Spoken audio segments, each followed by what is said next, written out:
साईं पिता और माता साईं,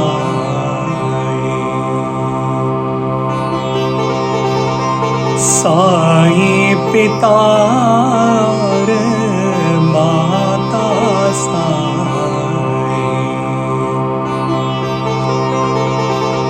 दीन दयाला दाता साईं,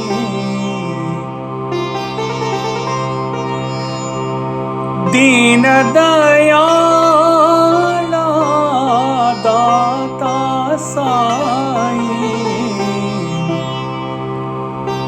साईं पिता और माता साईं,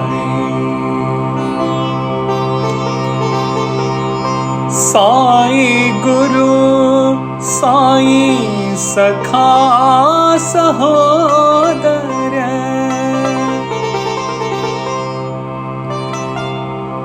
साईं सत्य शिव साईं सुंदर, वेद उपनिषद गीता साईं, दीन दयाला दाता साईं, साईं पिता और माता Sai.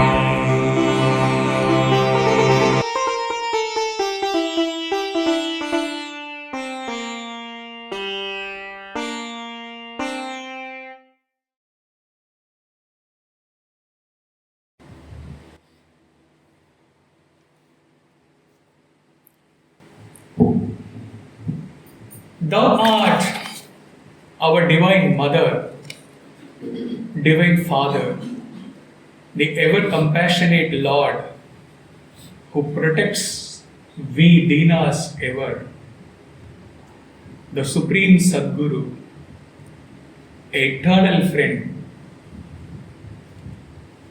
and brother. You are the embodiment of truth, auspiciousness and beauty. You are verily the Veda, all the Vedas. You are verily the Upanishads. You are verily the Geeta. Literal translation goes like this, and we will dwell upon the essence of this bhajan in the next 15-20 minutes.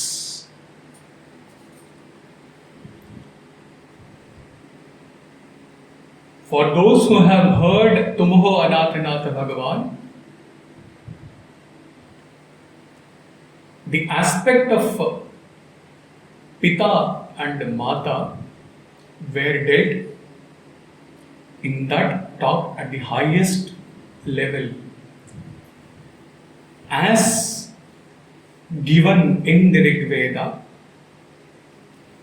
though without spelling the name of father and mother. That was given at the highest level, so that we, at any point of time while singing, we do not get into the emotions of father and mother and come down from that level. We will not get into that detail today. About father and mother. Since we have time,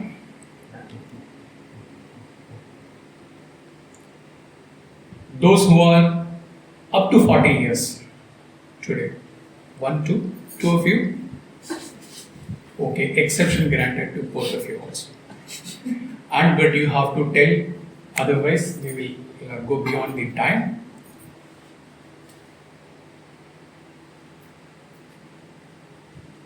What would be your ideal expectation from father and mother, without thinking too much, immediately whatever comes to your mind. 1, 2, 3, 4.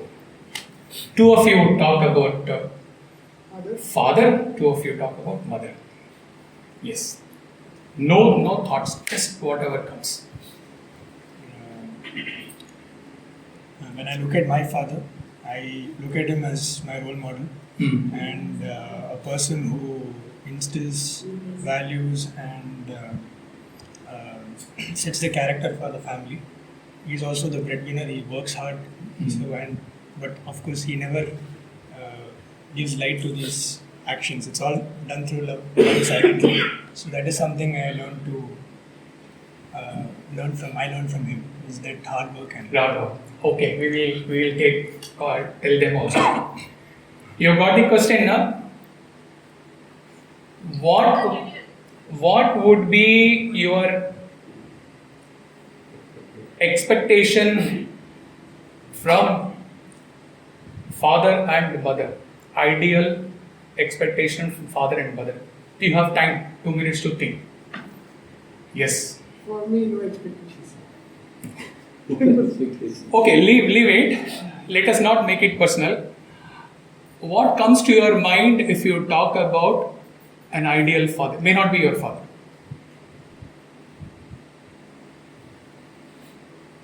Okay.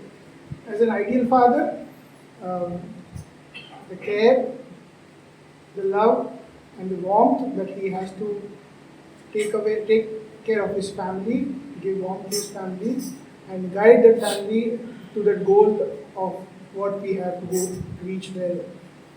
That should be an ideal father's role. Okay. Maithili, mother. Mother. Ideal mother, may not be your Ideal mother is one who has only love, care, patience, tolerance. Sham. Ideal mother. A teacher and a friend. Teacher and friend. Okay. Lakshmi. Ideal mother and father. Okay.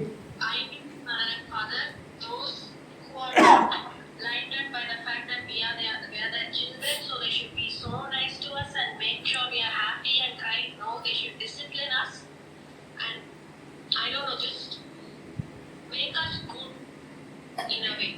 Being the best and make us good as a person. Okay. Good. Nice. Stay on.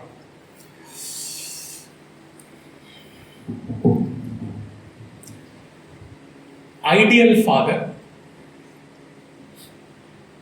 is the one who provides confidence,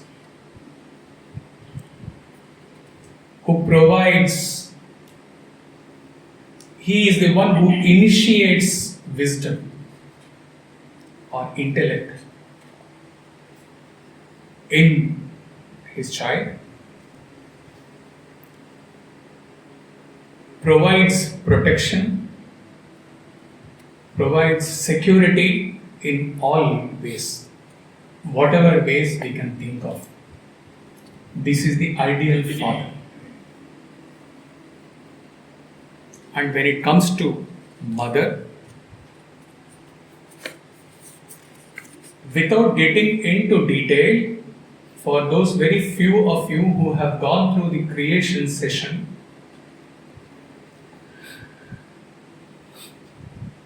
in the Sankhya, we have this Purusha and the Prakriti. Will not get into detail. The Purusha aspect is the aspect of father. The Prakriti aspect is the aspect of mother. And since Prakriti cannot be away, cannot be drawn, Prakriti does not exist on its own. It is integral part of the Purusha, indivisible part of the Purusha. So, most ideal parents would be the combination of all the ideal aspects of father and ideal aspects of mother. And when it comes to mother, while the father takes care of the wisdom part and the security part and the confidence part, the mother is embodiment of love. The one who always forgives and showers love and teaches her child through love, pure love. Ideal aspect. Now, come to Sai Pita and Sai Mata. Relating to our own life with Swami, for those who have surrendered to Swami totally,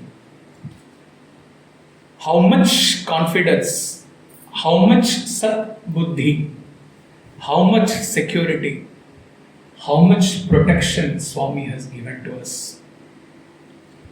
Without Swami as our Divine Father, would we be what we are in our life? And coming to Sai Mata,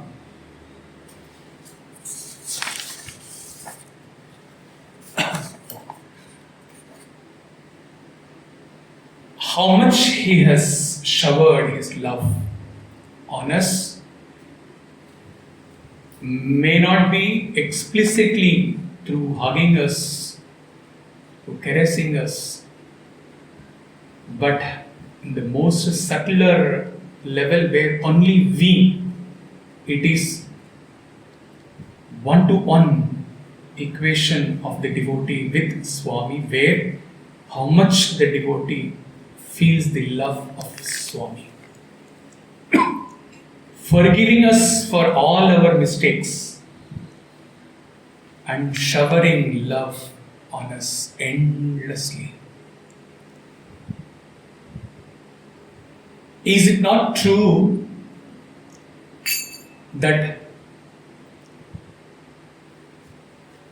99 times, it may be lesser in your case, but just to relate to the intensity, 99 times when we have visited Bhakti and waited for that queue line, and by chance 1 or 2 days we got into the first, second line, 99 times we have visited, and from the first time onwards up to 99th time, every time we have come back and we have been drawn into the world and continued to commit the same mistakes all over, and 100th time we have gone with lot of remorse, lot of guilt feeling, and by that one look, how much Swami showers his love on us. Has he ever made us feel that we have committed so much mistakes and he as God has to punish us? He as God has to ignore us? It has never happened with this Kali Yuga avatar. And we, 100th time also, we come back out of the Ganesha gate, getting into the bus, getting into the cab, we are what we are. Still Swami is the ever compassionate mother. One who has experienced this can only relate to this aspect of Swami as Divine Mother. It has happened to him 100 times. Deena, Dayala, Daata, Sai. Deena are we may not be in the literal sense of Deena, we may not be destitutes in the literal sense, but in the spiritual path. Unless he has walked into our life as Daata, Dayalu, how much forsaken we would have been in the spiritual journey. Deena, Dayala, Daata, Sai. Sai Guru. He is not referring to any one of his personal experiences with Swami as his Guru or Sai or Mata. Otherwise, a book has to be written, 3-4 hours have to be spoken, that will be less.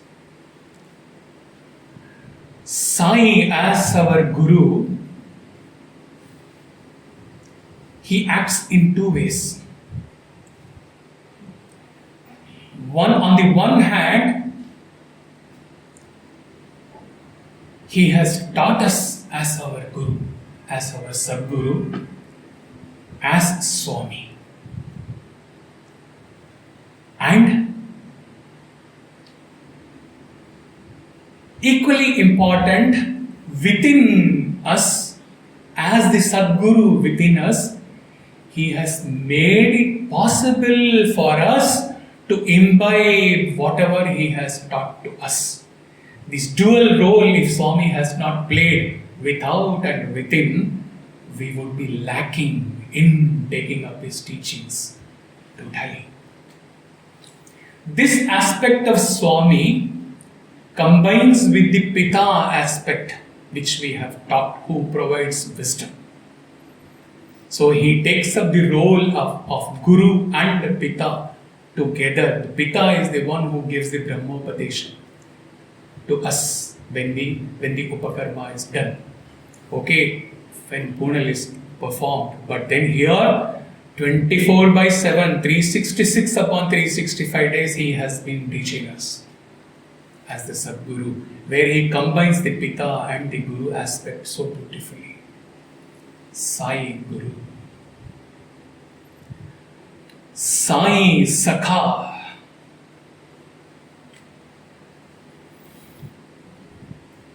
He has himself defined what is friendship. At least in the southern talks, it has been explained in a talk which was Sai as our divine companion, maybe 4 or 5 years before. What Swami has told about true friendship? True friendship is love which is unshakable, love which is pure, love which is noble, love which has no desires, no expectations, no ego. On the one side, bringing all your friends, your relations, your parents, your siblings, everyone on one side, and keep Swami on the other side. Nobody in the world except Swami can satisfy all these qualities of a true friend. Unshakable love, pure love, noble love, love without ego, love without desires, love without expectations. And he is the only one. A friend of ours may be sometimes with us in our hour of need, sometimes, but not always. Swami has been there with us always, whenever we needed him. We poured out our feelings to him and we cried out to him, Sakha. And Sakha and Sahodara can be combined together. Sai, Sathya, Shiva, Sundara. Truth, auspiciousness, beauty. This is Satyam, Shivam, Sundara is ascribed towards Lord Shiva. Most of us would be knowing, but for them it is a recap, and for those who do not know what happened, Tulasidas completed Ramacharita Manas at the age of 60. And he was not at a Brahmin, he was not at that caste level. So his scripture was totally rejected by the priests in Kashi. And there are two versions to it. One version is that Rama himself told Tulsidas to keep his Ramacharita inside the Kashi Vishwanath temple. Another version is that the king of Kashi, convinced about his work, he said to satisfy the Pandits and the priests, he said, okay, let's have this challenge. We will keep the Ramacharita inside Lord Kashi Vishwanath temple. We will secure it with all gods, 24 hours. Throughout night, we will see to it that not an ant enters inside. And if Ramacharita is really a book at par with the highest scriptures, then let Shiva give any indication next day morning when we open. And when it was opened, on the first page it was written Satyam Shivam Sundara. And beautifully, what happened when Professor Kasturi started writing Satyam Shivam Sundara first volume? First volume covers up to Swami's life up to 1961, I think. So when he started writing that, maybe he had not read this. He was a complete atheist, and not atheist, non-believer in Swami. A long story and how he came into Swami's fold. When he started writing on Satyam Shivam Sundaram, this title intuitively came to him one day, Satyam Shivam Sundaram. And there used to be an elderly gentleman, a fatherly figure for me. In Brahmin culture, we add the name Sharma. So he came to be known as Sarma, and since we were in North, Sharma. Okay, Sarma became Sharma. He used to live in Parthi in those times, friend of Professor Kasturi. And Kasturi ji, sitting in the veranda, tells him, see, Sharma ji, today intuitively Swami gave this name to the book which I have started writing. You know, the name should be Satyam Shivam Sundara. As though he had coiled that word for. And Professor Kasturi is the one devotee who has shared at least 100, 200 times in his literature how his ego was killed by Swami. Shamelessly he has shared for the purpose of sake of devotees. He shared with Sharmaji, and directly it has been conveyed by Sharmaji to me. And Sharmaji, with all humility, he narrates this story of Ramacharita. Kasturi, a sad face. One more ego Swami had to shatter. One more ego had to go. How many years before Swami had given this name? Swami himself as Shiva had given now this stupid Kasturi. I am thinking I have coined this name. Sharmaji, I will come for coffee to your house tomorrow. And he comes to his house and has coffee and hands over a book read to him. This is a beautiful, interesting episode directly shared with Sharma, Satyam Shivam Sundara. And also the way Swami has acted as Guru and as Pita, that in itself is Satyam Shivam Sundara. Beautiful. And it had to culminate in Veda, Upanishada, Geeta, Sai. Why? Because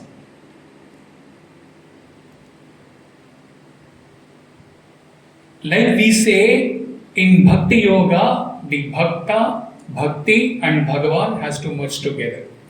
In the Jnana Yoga, the meditator, the process of meditation and the object of meditation, Brahman, they have to merge together. Similarly, here Guru and as Pita, Swami taught us Veda, Upanishad, Geeta.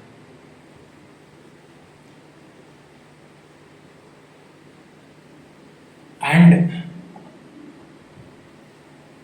the entire process, the entire content of the knowledge given by Swami to us is Veda, Upanishad, Geeta. And beautifully, Swami, who taught us the Veda, Upanishad, Geeta, he himself is Veda, Upanishad, Geeta. He is not referred here and there in the Vedas, Upanishads. 108 Upanishads talks about one single truth, Brahman, pure consciousness, that is Swami. Brahmandanayaka Baba, Brahman, Partikeshwara, Chandava Suraj Tumne Banaye, Nadiya Sagar. You came down from that Nirguna Nirakara root to create this universe and to give us everything. How beautiful. The content is Veda Upanishad. The teacher who taught us, he taught us Veda Upanishad, and the teacher himself is Veda Upanishad Geeta. No difference between anything. All these things. Veda Upanishad Geeta Sai. And ultimately,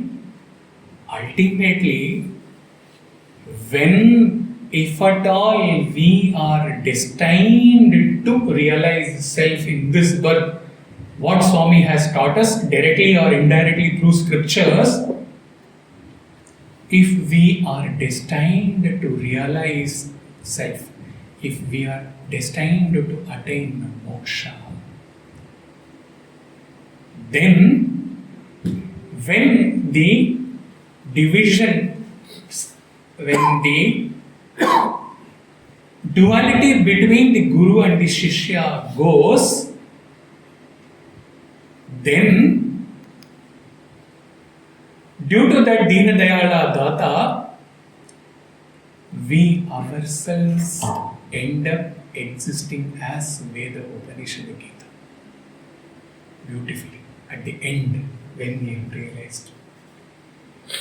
He taught us, the content was that, he himself is verily that, he wants us to become verily that Veda, Upanishad, Geeta. Essence of Veda, Upanishad, Geeta, Aham Brahmasmi.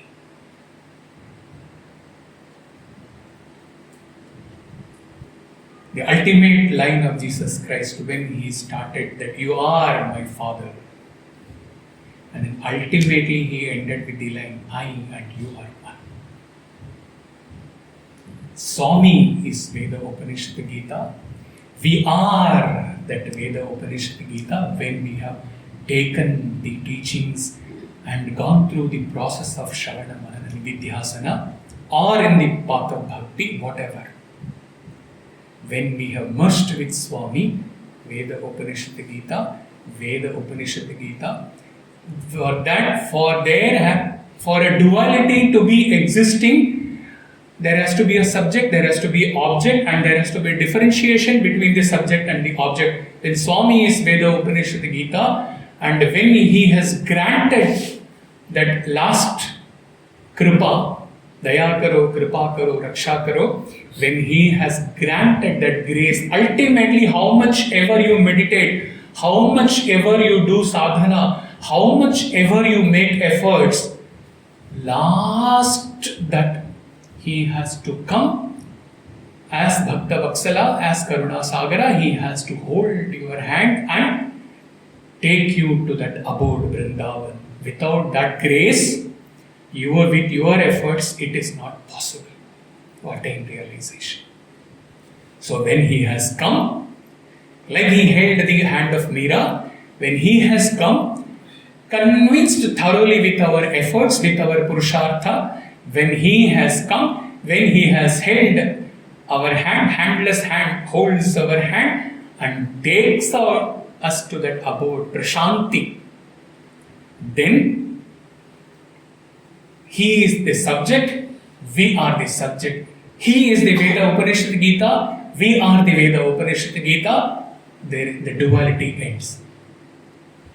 When both are same, both are subject, there is no object, there is no duality. And that ending of the duality is the essence of the Veda Upanishad Geeta itself. The whole journey of a human being from the first birth till he attains realization and merges with Bhagavan, where the duality ends, gets covered in one song. Each song can cover your entire process from disaster to deliverance, from Deena to Brahman Atman, if we have the power and the purushartha to take up bhajans at that level. Bhajan is not just bhajan singing, throwing out our voice. It's a saga. It's our journey from we to he, to become he, so that the difference between we and he ends. Na guru naiva shishya nirvana shadaka.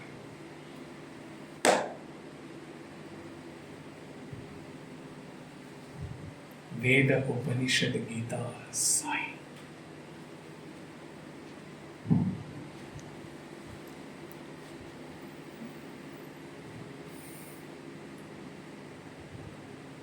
Saya.